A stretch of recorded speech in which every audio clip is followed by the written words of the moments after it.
es como una palabra de parte de Dios que nos tiene que acompañar, que si la estamos predicando es porque Dios nos la puso en el corazón para que la tengamos presente durante todo este año 2019. Y tiene que ver con este hecho maravilloso, poderoso, milagroso, sobrenatural, en donde Pedro camina sobre las aguas. Y quiero yo, va a ser un año en donde nosotros como cristianos, al igual que Jesús llamó a Pedro para caminar sobre el agua, nosotros también vamos a caminar sobre las aguas. Ahora alguno dirá, ¿cómo es esto de caminar sobre el agua? ¿Al caso tengo que llenar la pelo pincho en el fondo de casa y hacer la prueba a ver si puedo caminar?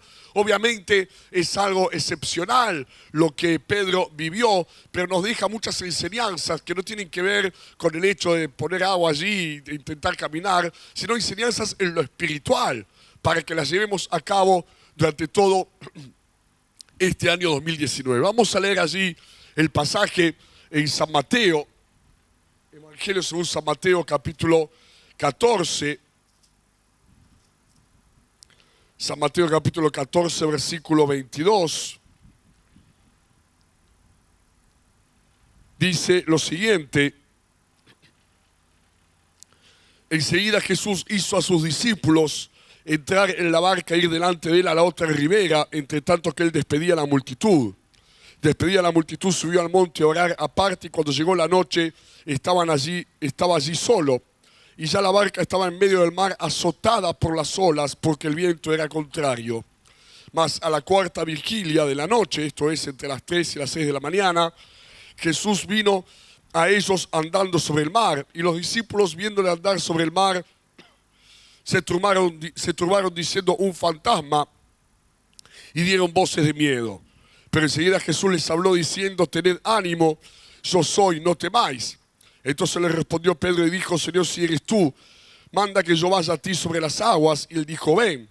Y descendiendo Pedro de la barca andaba sobre las aguas para ir a Jesús. Pero al ver el fuerte viento tuvo miedo y comenzando a hundirse, dio voces diciendo: Señor, sálvame. Al momento Jesús, extendiendo la mano, asió de él y le dijo: hombre de poca fe, ¿por qué dudaste? Y cuando ellos subieron en la barca se calmó el viento. Entonces los que estaban en la barca vinieron y le adoraron, diciendo: verdaderamente eres Hijo de Dios. Qué impresionante, porque ellos estaban haciendo en definitiva lo que Jesús les había dicho que tenían que hacer. Jesús mismo fue el que les dio la orden y les dijo: vayan al otro lado, súbanse a la barca y vayan al otro lado. Pero a pesar de que Jesús mismo fue el que les dio la pauta, la orden, porque eso fue lo que les pidió mientras él despedía a la multitud y subía, como acabamos de leer, al monte a orar. Sin embargo, aunque fue una orden de parte del Señor, que ellos obedecieron al pie de la letra, sin embargo no estuvieron exceptuados de la tormenta, de los vientos contrarios, de las olas que se levantaron y, como acabamos de leer, azotaban la barca en donde ellos estaban. Y ¿sabes algo? Eso nos muestra, para tranquilidad de muchos, porque yo sé que a veces alguien puede decir: pero ¿cómo puede ser si yo estoy haciendo la voluntad de Dios? Si yo estoy haciendo todo lo que Dios me dijo que haga, estoy siendo fiel, estoy obedeciendo, estoy yendo a la iglesia. ¿Por qué se levantó este viento contrario? ¿Por qué estoy padeciendo esta tormenta, esta tempestad que, al igual que contra los discípulos, me está azotando mi realidad, mi familia, mi casa, mi vida? ¡Wow! ¿Y sabes algo? La respuesta es muy sencilla. Porque todos vivimos en la misma sociedad, en el mismo país. Todos estamos en Argentina. Y que seamos hijos de Dios no nos exceptúa de muchas cosas. No es que tu vecino que no conoce a Dios va a decir: uy, qué inflación, 50%. Y vos le vas a decir: ah, no, yo quiero que Jesús, a mí me tocó 5% de inflación nada más. Va a ser la misma inflación para vos, para el vecino que no conoce a Dios, para todos. Pero ¿cuál es? ¿En dónde radica la gran diferencia? Si bien a todos nos pueden tocar vientos contrarios, tormentas o tempestades, la gran diferencia es que esa tormenta y esa tempestad, a los que creemos en Jesús, no nos va a poder detener y vamos a llegar a nuestro destino si es que estamos haciendo lo que Dios nos mandó a hacer y si es que estamos obedeciendo lo que Dios nos dijo que tenemos que obedecer. esa es tu tranquilidad, esa es tu confianza, esa es tu paz, el saber que estás haciendo lo que Dios te dijo que hagas. Y si uno está con la conciencia tranquila de que está haciendo lo que Dios le dijo que haga, no hay tormenta, no hay tempestad, no hay viento contrario que pueda detener el plan y el propósito que el Señor tiene para tu vida. Por eso la fe que necesitamos, porque recién también al leerlo, cuando uno lee la Biblia siempre va descubriendo cosas nuevas, ¿no? Cuando vino Jesús a ellos andando sobre el mar, tuvieron miedo y dice, dieron voces de miedo. No es miedo nada más.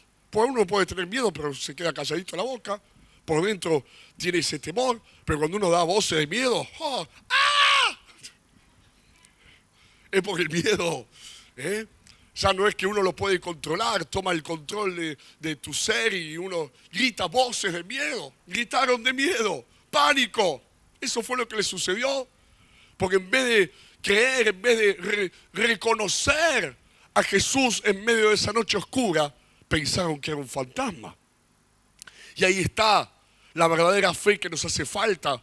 Porque es fácil tener fe en los días lindos, cuando no hay problemas a la vista, cuando hay dinero y alcanza, cuando no hay mayores dificultades. Es fácil decir, puedo ver a Dios en mi vida.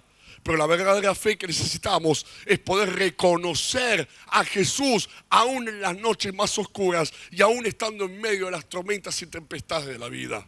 Esa es la fe que necesitamos, que a pesar de todo ese ámbito, esa realidad que nos puede rodear y que quiere, como les pasó a los discípulos, hundir nuestra barca, que nosotros podamos decir y declarar, sigo viendo a Dios en mi vida, sigo viendo a Jesús a mi lado, Él me cuida, Él me protege, Él me guarda, Él me guía, y aunque haya tormenta y haya tempestad, yo voy a seguir adelante porque Dios está conmigo. ¡Oh, sí, Señor! Y ahí, Pedro, me encanta lo que puede llegar a interpretarse por muchos como una declaración de duda. En realidad es una declaración de fe. Si sos vos, Señor, mandá que yo vaya a ti sobre las aguas, si es que sos vos. Y ahí Jesús le dijo, dale, yo lo digo en argentino, ¿no? Dale, vení. Y ahí Pedro se animó y empezó a caminar sobre el agua. Pero cuando le dice, si sos vos, y hoy cuando estaba leyéndolo una vez más a la mañana, pensé, qué lindo un sermón, si sos vos. ¿Por qué? Porque si es Jesús el que te está dando una palabra, si es Jesús el que te está dando una promesa, si es Jesús el que te está diciendo, hacé esto. Aunque parezca difícil, aunque parezca imposible, aunque parezca una locura, hacelo. Porque si Dios te lo pidió, Dios te lo mandó y Dios te dio la palabra, al igual que Jesús se la dio a Pedro, vas a poder. Y lo que parecía imposible se va a transformar en algo posible. Se va a transformar en algo posible. Vas a poder, vas a poder. Vas a poder si es que Dios te lo dijo. Vas a poder si es que Dios te dio la palabra. Vas a poder si es que Dios te lo mandó a hacer. Ahí es donde dejan de pesar en la balanza de nuestras decisiones las condiciones. Porque nosotros como buenos seres humanos evaluamos todo. Si llueve no salgo, si no llueve salgo. Si están dadas las condiciones lo hago, si no están dadas no lo hago. ¿Es así o no? Si se puede, me animo. Si no hay mayores complicaciones, doy el paso. Si no, no lo doy. O tomo la decisión, si no, no la tomo. Pero ¿sabes algo? Porque Pedro podría haberle dicho, imagínate, Pedro de alguna manera se la jugó. Si sos vos, mandá que yo vaya sobre las aguas. Y Jesús le dijo, dale, vení. Y Pedro bien podría haberle dicho, bueno, ¿y si probamos mañana? Que parece que no llueve, que no hay tormenta, que no va a estar planchadito el agua. Si probamos ahí. Sin embargo, aunque no estaban dadas las condiciones, Pedro lo hizo igual. Porque cuando hay una palabra, cuando hay una indicación y una guía de parte del Espíritu Santo, no hay condición que valga, no hay tormenta, no hay tempestad. Aunque estés en el medio de las peores condiciones y en el medio de la peor realidad, la palabra de Dios tiene más poder que todo eso. Lo que Dios te habló tiene más poder y pesa más que todo lo que pueda estar aconteciendo a tu alrededor. Ahora, obviamente, cuando no hay una palabra, tampoco somos místicos. Cuando no hay una palabra, quédate. Cuando no hay una palabra, no salgas. Cuando no hay una palabra, si hay tormenta afuera. Ustedes me entienden lo que hablo, ¿no? No te arriesgues. Pero si Dios te dio una palabra, wow, Si el Señor te habló, te dio una palabra y te dio una promesa, ahí sí, aunque haya tormenta, tempestades, obstáculos y cuestiones que parecen imposibles de sortear, hacelo, porque la palabra de Dios va a tener más poder que cualquier realidad que te esté rodeando. Ahora, ¿cuándo? Y qué lindo, ¿cuándo y dónde vivimos lo sobrenatural? Porque para algo sirven las tormentas y las tempestades. Te voy a decir algo, las tormentas y las tempestades, los vientos contrarios, tienen doble sentido. Porque muchas veces son esas tormentas y esos vientos contrarios que vienen a nuestra vida ¿para qué? Para frenarnos, para querer detenernos. Porque eso fue lo que les pasó a los discípulos. Cuando se calmó el viento y la tormenta, lo acabamos de leer en el relato maravilloso, cuando Pedro caminó sobre el agua, en un momento, dice la Biblia, al ver los fuertes vientos, o sea, al sacar la mirada, su mirada del Señor comenzó a hundirse. Le dice, Señor, sálvame. Jesús lo salva. ¿Y cómo vuelven a la barca? Jesús no lo llevó a UPA, Pedro. Vuelven los dos caminando. Y cuando llegan a la barca, de repente, el viento se calmó, la tormenta cesó, la tempestad se detuvo. ¿Por qué? Porque a pesar de la tormenta y la tempestad, hicieron lo que tenían que hacer. Cuando uno hace lo que tiene que hacer, las tormentas y las tempestades van a cesar, se van a detener, porque muchas tormentas y tempestades están allí para intimidarte e impedir que hagas lo que tenés que hacer para Dios. Pero cuando uno sigue adelante, a pesar de, es allí cuando de repente Dios toma el control y cesa toda tormenta y cesa toda tempestad en tu vida. Pero otro sentido que tienen las tormentas y las tempestades están, y Dios muchas veces las permite para que podamos vivir lo sobrenatural. Porque seguramente si hubiese sido un día como cualquier otro, si hubiese sido una noche plácida y agradable, posiblemente Pedro nunca hubiese caminado sobre el agua. Nunca hubiese habido una necesidad de pedir ayuda, de pedir auxilio, de pedir socorro. Nunca hubiese habido una necesidad de experimentar ese poder de Dios. Pero justamente las tormentas y las tempestades son una oportunidad. Cuando los vientos son contrarios, son una oportunidad para que experimentemos lo sobrenatural, lo milagroso y lo poderoso de parte del Señor en nuestras vidas. ¿Por qué? ¿Por qué? Porque lo sobrenatural, lo milagroso no se experimenta adentro de la barca. Se experimenta fuera de la barca, saliendo de la barca. Allí en donde Dios respalda. ¿Por qué Pedro lo vivió? Porque Jesús respaldó. Jesús estaba respaldando con su poder la decisión que Pedro había tomado. Porque dentro de la barca, y llamarle a la barca como quieras, pero me gusta a mí llamar a la barca de la comodidad, del conformismo, de la rutina, del estancamiento, de la religiosidad, en donde nada cambia, donde todo es igual, en donde nada es diferente, sino que todos los días son iguales. Esa es la barca de la comodidad. Y algunos tienen su barca y no es la mejor barca.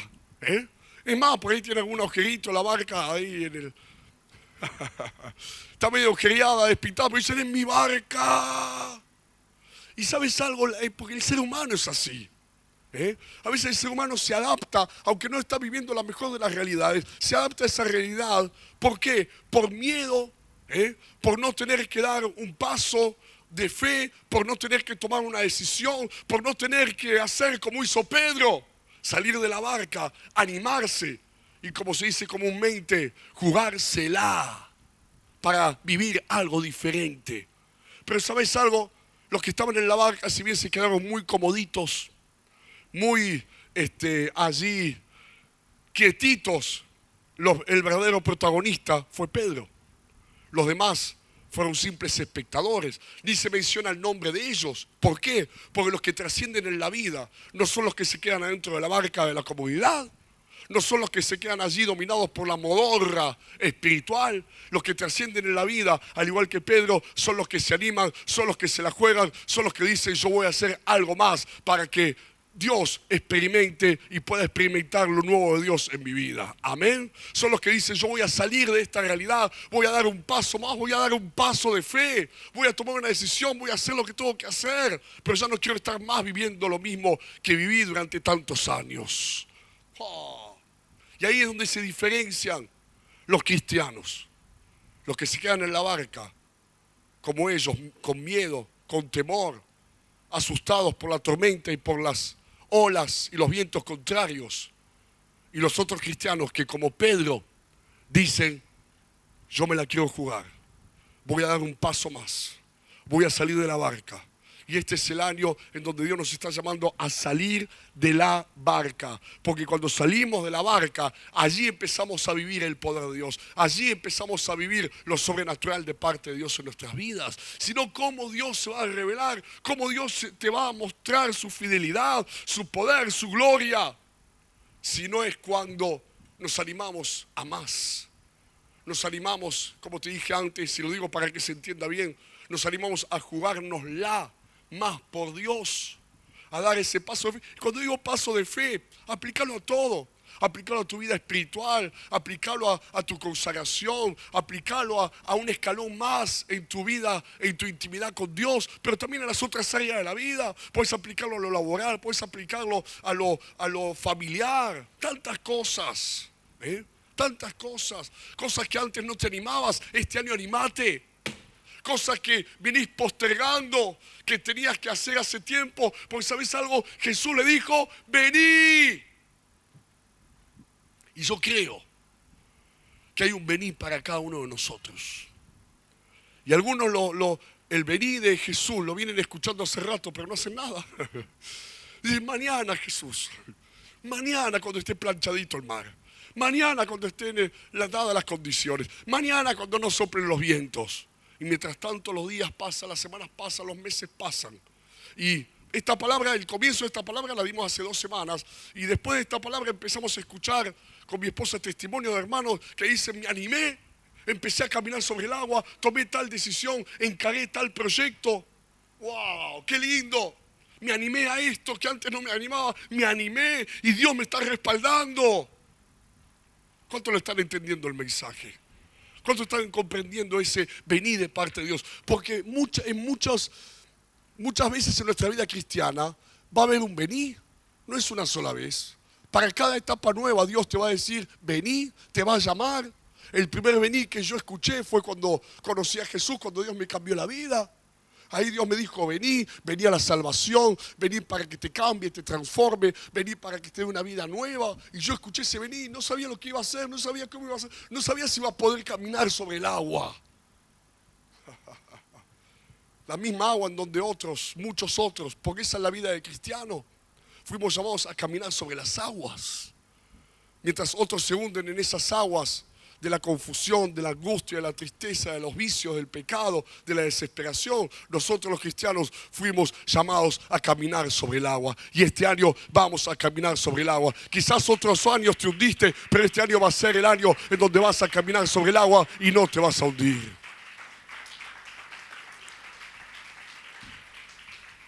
Y cuando acepté ese venir de parte de Jesús y salí de la barca, ni te cuento lo que era mi barca. Pero era mi barca. Era la barca más fea del barrio, pero era mi barca. Era la peor barca del barrio, pero era mi barca. Y una vez se habitúa a lo conocido y por más que no sea lo más lindo, dice, es lo mío, es lo que estoy habituado. No me animo a salir de esa barca. Sin embargo, me animé a salir de la barca. Los otros se quedaron en la barca. Y pude caminar sobre el agua. Pero eso no termina allí, porque yo creo que cada vez que Dios nos quiere dar algo nuevo y quiere que vivamos y experimentemos algo nuevo de parte de Dios, hay un nuevo venir que suena. Aún en medio de las tormentas, y uno dice, justo ahora me está llamando el Señor. Esa es la idea. Justo ahora, porque allí se ve la fe, allí se ve la decisión, allí se ve la valentía. Amén. Ahora, ¿cómo caminar sobre el agua? ¿Cuántos quieren caminar sobre el agua? Y no es el agua de la pelo pincho. Mira lo que dice Hebreos, capítulo 12. Hebreos, capítulo 12.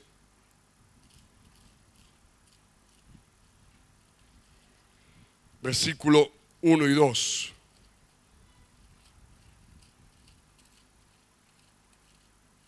Hebreos capítulo 12, versículo 1 y 2 dice: por tanto nosotros también, teniendo en derredor nuestro tan grande nube de testigos, despojémonos de todo peso y del pecado que nos asedia y corramos con paciencia la carrera que tenemos por delante, que dice: puestos los ojos en Jesús, el autor y consumador de la fe, el cual por el gozo puesto delante de él sufrió la cruz, menospreciando lo oprobio, y se sentó a la diestra del trono de Dios. Puestos los ojos en Jesús.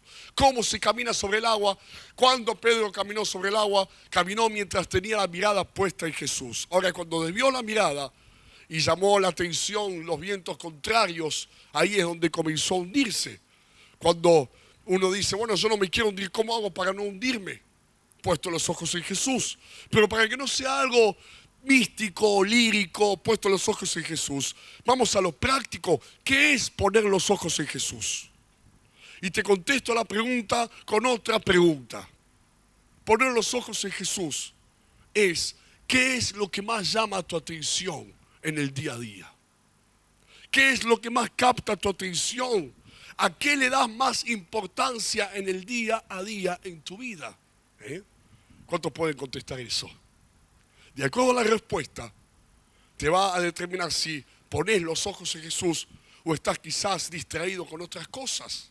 Cuando uno le presta más atención a los problemas, cuando uno le presta más atención a lo que le falta, a lo que necesita, a lo que vive, a lo que le hicieron, a lo que no tiene, a lo que tiene que enfrentar, a los dramas, a las situaciones, ahí no estás poniendo los ojos en Jesús. Estás, al igual que Pedro, poniendo los ojos, y lo que está llamando a tu atención, en vez de ser la presencia de Dios, en vez de ser la palabra de Dios, es los vientos que están soplando. Y ahí es cuando uno comienza a hundirse, porque un cristiano se puede desesperar. ¿Cuántos conocen cristianos desesperados? Yo conozco, a veces los veo entrar por la puerta a los cristianos desesperados. La cara los delata. Ya vienen con desesperación. Ahora, un cristiano no se desespera de la nada. No es que se levanta a la mañana: ya estoy desesperado, apenas me levanté. No. Uno se va desesperando durante el día. ¿Cómo? Al igual que la fe se alimenta por medio de la palabra, de las promesas, de la alabanza, de la comunión con Dios, la desesperación también se va alimentando y va creciendo. ¿Sabes con qué? Con tus propios pensamientos. Cuando le prestas más atención al problema que a Jesús, cuando le das más importancia a lo que te pasa que a la presencia de Dios, eso mismo va alimentando tu desesperación. Y quizás te levantás bien, pero cuando haces eso, esa desesperación va creciendo y terminás el día desesperado. ¿Cuántos están desesperados? Nadie va a levantar la mano, ya sé. Mira lo que dice Colosenses capítulo 3, versículo 1 y 2. Y estamos hablando de lo práctico, de lo que significa en la práctica poner los ojos en Jesús. Colosenses 3, 1, 2. Si pues habéis resucitado con Cristo, buscad en las cosas de arriba, donde está Cristo sentado a la diestra de Dios. Poned la mira en las cosas de arriba, no en las de la tierra. Y Mateo, capítulo 16, versículo 23. Pero él volviéndose, Mateo 16, 23, pero él volviéndose dijo a Pedro: quítate delante de mí, Satanás, me eres tropiezo, porque no pones la mira en las cosas de Dios, sino en las de los hombres. Y esta es la respuesta del Señor cuando Jesús le había declarado a los discípulos que le era necesario morir en la cruz del Calvario, dar su vida en rescate y salvación por la humanidad. Y entonces Pedro quiso reconvenirle, le dijo: no, Señor, ¿cómo vas a hacer eso? De ninguna manera te acontezca. Ten piedad de ti. Y Jesús lo miró y le dijo: Pedro, lo que acabamos de leer: apártate de mí, Satanás, porque no pones la mira en las cosas de Dios, sino en la de los hombres. ¿Y qué es poner la mira en las cosas de los hombres? Pensar como el hombre piensa, actuar, reaccionar y vivir y sentir como el hombre siente. Por eso poner los ojos en Jesús, además de que Él sea y Él capte la mayor de nuestra atención en el día a día, y que Él sea más importante que cualquier un problema o dificultad. Además de eso, poner los ojos en Jesús es justamente pensar como Jesús pensaría, actuar como Jesús actuaría, porque también poner los ojos en Jesús. Mira lo que dice Efesios capítulo 5, versículo 1. Efesios 5, 1. Dice, sed pues imitadores de Dios como hijos amados. Wow. Y acá viene la pregunta, poner los ojos en Jesús significa, ¿quién es tu ejemplo? ¿Quién es tu referente? ¿Quién es el modelo a seguir? Obviamente no somos perfectos, pero tenemos un modelo. Ahí apuntamos, ahí vamos. Cómo Jesús actúa, cómo Jesús reacciona, cómo Jesús piensa, cómo Jesús habla, cómo Jesús vive. ¿Cuántos quieren saberlo? ¿Cómo sabemos el modelo? ¿Cómo conocemos al referente? ¿Cómo sabemos el ejemplo? Decía que está al lado tuyo, lee la Biblia. Y ahí está. Ahí está el ejemplo. ¿Sí o no? Ahí está el ejemplo. Poner los ojos en Jesús. ¿Qué es lo que más llama la atención en tu vida? ¿O a qué le das más importancia en el día a día? Poner los ojos en Jesús. ¿Quién es tu ejemplo, tu referente, tu modelo a seguir? Y también poner los ojos en Jesús. Y les voy a dejar una perla, un tesoro, ¿no? De esos que Dios nos sorprende cuando uno quizás está habituado a leer la Biblia, pero sigue descubriendo. La Biblia también habla que la palabra es como un tesoro, ¿no? Que Dios nos va haciendo descubrir paulatinamente en la medida que uno busca. ¿Se acuerdan los buscadores de tesoros? Esas historias, ¿no? De los exploradores que iban allí por los continentes, por América, por África, buscando tesoros, excavando. Y cuando uno excava en la palabra de Dios, ¡oh, qué lindo!, ¿no? Cuando uno excava en la Biblia, sigue descubriendo tesoros y perlas preciosas que nos alimentan la fe. Y les digo, una de las perlas que descubrí en este tiempo, que tiene que ver con los ojos en Jesús, poner los ojos en Jesús. ¿Cómo sé lo que Dios puede hacer? ¿Cuántos quieren saber lo que Dios puede hacer? ¿Cómo me doy cuenta de lo que Dios puede hacer? ¿Sabes cómo? Por lo que Dios ya hizo. Hay varios tipos de oraciones. La oración quizás o el modelo de oración más conocido es la oración de petición. Cuando yo pido, todos pedimos y está bien pedir. La Biblia dice pedir y se os dará. Y le decimos, Señor, te pido esto, aquello, lo otro. Otra oración es la oración de declaración. Y cuando hablo de la oración de declaración, no estoy declarando lo que a mí me parece, no estoy declarando lo que yo pienso. Declaramos en esa oración de declaración lo que la Biblia dice, lo que Dios declara en la Biblia. Declaro lo mismo que está aquí, no otra cosa. ¿Sí o no? No es que uno se pague y dice, bueno, voy a declarar que salgo ahora a las 10 de la noche de acá y voy a tener un Mercedes-Benz en la puerta que me van a regalar. Quizás sí, pero no es la declaración que tiene que ser. Es declarar lo que dice acá. Y cuando uno lee los salmos, está lleno de oraciones de declaración. Y ustedes conocen muchas de esas declaraciones. El rey David mismo decía, aunque un ejército acampe contra mí, no temerá mi corazón. Aunque contra mí se levante guerra, yo estaré confiado. ¿Sí o no? Esa es una declaración. Dios es mi ayudador. Él es mi sombra, Él es mi escudo. Esas son declaraciones que podemos descubrir a lo largo de toda la palabra de Dios. ¡Wow! Cuando vos te levantás y declarás, Dios me va a guiar, me va a guardar, Dios me va a proveer, Jehová es mi proveedor, Jehová es mi sanador.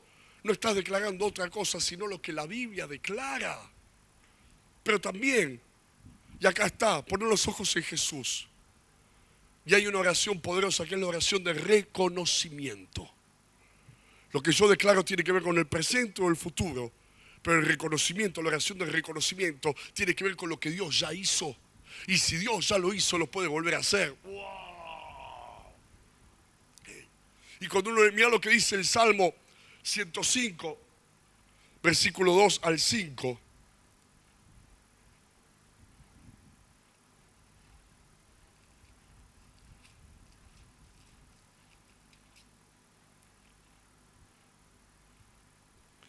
cantadle, 105, 2 al 5, cantadle salmos, hablad de todas sus maravillas, gloriaos en su santo nombre. Alégrese el corazón de los que buscan a Jehová. Buscad a Jehová y su poder, buscad siempre su rostro. Acordaos de las maravillas que él ha hecho, de sus prodigios y de los juicios de su boca. Yo muchas veces oro ante una necesidad y le digo: Dios, vos hiciste los cielos y la tierra. Vos abriste las aguas del Mar Rojo. Vos hiciste que de una roca en el medio del árido desierto salga agua.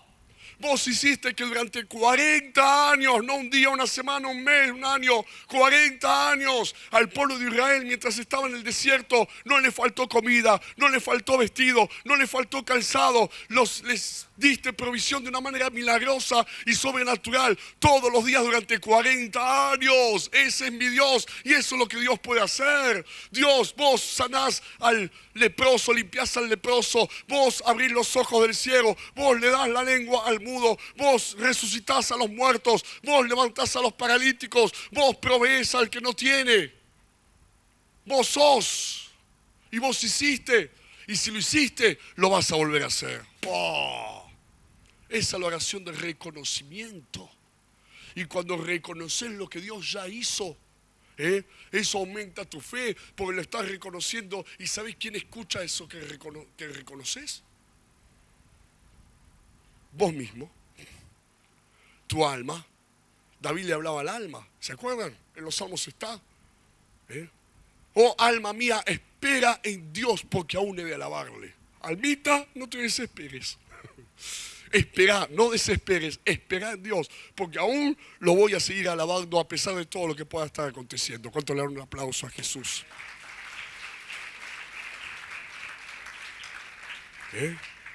Mira el Salmo 77, versículo 10 al 14.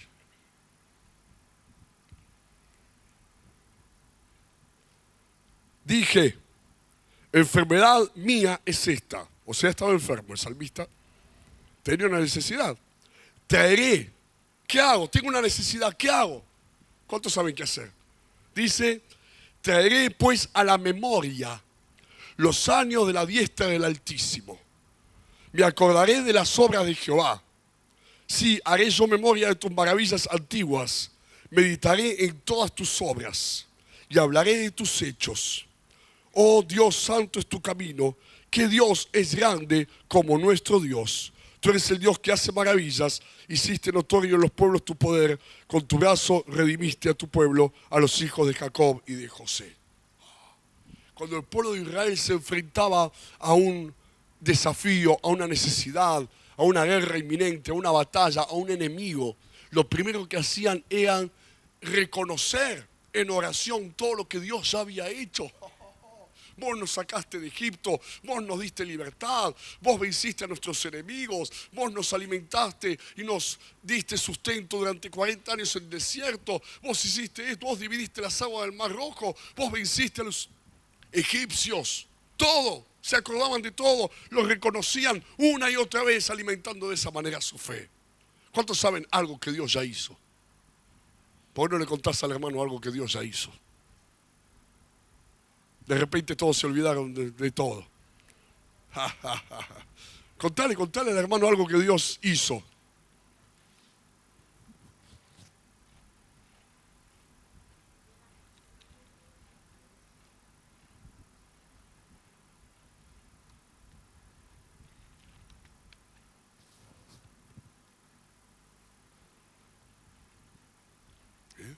A uno le está contando la historia de su vida, pero no. Algo que Dios ya hizo. Ahora contale al hermano que está del otro lado, algo que Dios ya hizo.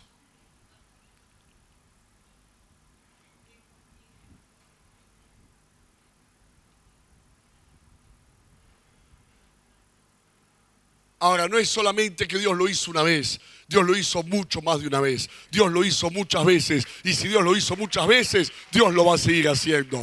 Dios va a seguir salvando, Dios va a seguir sanando, Dios va a seguir rescatando, restaurando, liberando, bendiciendo y dándote la victoria que estás necesitando. Si Dios lo hizo muchas veces, lo va a seguir haciendo también en tu vida y en toda la iglesia. ¡Wow!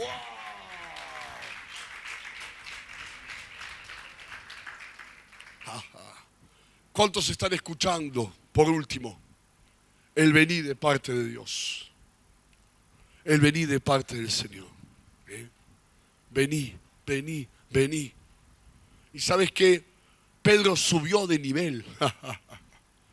Dejó de ser, porque los demás fueron simples espectadores. Esos son los que se quedan adentro de la barca. Ni siquiera se nombra el nombre de los que se quedaron en la barca. Simplemente se quedaron allí mirando cómo Pedro caminaba sobre el agua. Y Pedro pudo seguramente contarle después a sus hijos, a sus nietos, si es que los tuvo, no lo sé, lo que pudo vivir de parte de Dios. Caminé sobre el agua. Anda, abuelos, ¿de verdad? ¿De verdad? ¿De verdad? Dios me respaldó, Jesús lo hizo, Él me llamó, me dijo vení, me animé, saqué el pie y empecé a caminar sobre el agua. Y esto es la palabra que nos tiene que acompañar en este año 2019. Cosas que tenemos que hacer, pasos que tenemos que dar, decisiones que tenemos que tomar, todas en pos de un nuevo nivel. Pedro a partir de allí ya estaba en un nuevo nivel de experiencia, de bendiciones, de poder y de lo sobrenatural de parte de Dios. ¿Por qué? Simplemente, como se dice habitualmente, porque se la jugó. Decía que está los tuyos, jugátela este año.